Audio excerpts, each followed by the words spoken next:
السلام علیکم ورحمۃ اللہ وبرکاتہ۔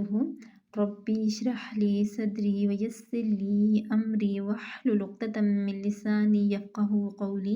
امید کرتی ہوں سب پیاری بہنیں ایمان، صحت اور تقوی کی بہترین حالت میں ہوں گی الحمدللہ۔ جیسے کہ آپ جانتے ہیں کہ ہم صفات کے بارے میں پڑھ رہے ہیں۔ ہم نے صفات کی 2 اقسام پڑھی، یعنی صفات لازمہ اور صفات عارضہ۔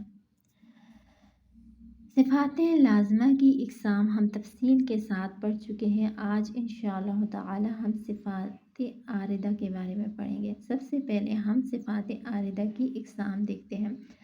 صفات عارضہ کی بنیادی طور پر 2 قسمیں ہیں: صفات عارضہ بالصفت، صفات عارضہ بالحرف۔ صفات عارضہ بالصفت کی تعریف کہ صفت عارضہ کا سبب صفت لازمہ ہو تو اسے صفت عارضہ بالصفت کہتے ہیں، یعنی صفت عارضہ کا سبب صفت لازمہ ہو تو اسے صفت عارضہ بالصفت کہتے ہیں، جسے حرف کا پر ہونا بوجہ استعارہ کے، مثلا مرصاد، اس مثال میں را کو پر پڑھنا صاد کے استعارہ کی وجہ سے ہے۔ یہاں پہ دیکھیے اس حرف کو کہ را ساکن ہو اور ما قبل زیر ہو تو را کو باریک پڑھتے ہیں، را ساکن ما قبل زیر ہو تو را کو باریک پڑھتے ہیں، لیکن یہاں پہ ہم را کو پر پڑھیں گے۔ کیوں پر پڑھیں گے؟ صاد کے استعارہ کی وجہ سے۔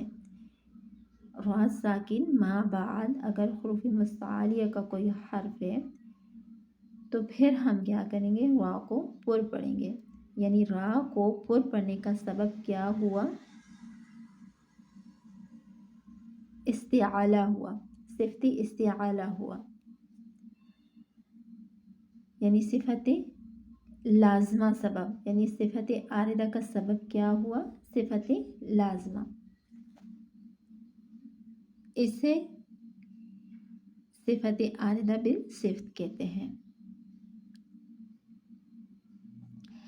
صفات عارضہ بالحرف، وہ صفت جس کا سبب کوئی دوسرا حرف ہو، یعنی وہ صفت جس کا سبب کوئی دوسرا حرف ہو، جیسے نون ساکن اور تنوین کے بعد حروف اخفا میں سے کسی حرف کے آ جانے کی وجہ سے اخفا ہو، جیسے انفسکم، انفسکم میں نون ساکن کے بعد حرف اخفا میں سے فا آ جانے کی وجہ سے اخفا ہوا، جو کہ صفات عارضہ میں سے ہے۔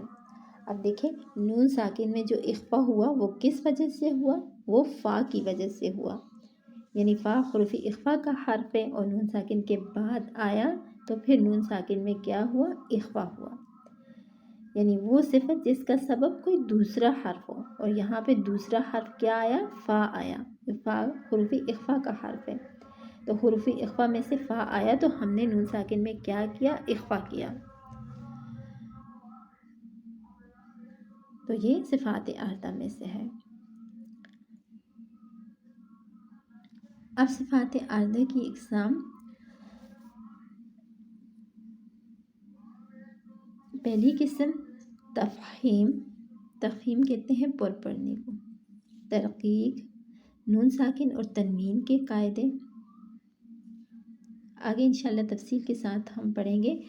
نون ساکن کہتے ہیں جس نون کے اوپر جزم ہو، سکون ہو، یعنی دال ٹائپ کی شکل بنی ہوئی ہوتی ہے، اور تنوین کہتے ہیں 2 زبر 2 زیر اور 2 پیش کو۔ اظہار اور نون ساکن کی یہ 4 قاعدے ہیں: اظہار، ادغام، اقلاب، اخفا۔ آگے مد فرعی تفصیل کے ساتھ انشاءاللہ ہم پڑھیں گے۔ تسہیل، ابدال، میم ساکن کے قاعدے، میم ساکن کے آگے 3 قاعدے ہیں: اخفاء شفوی، ادغام شفوی اور اظہار شفوی۔ آگے ہے غنہ 13۔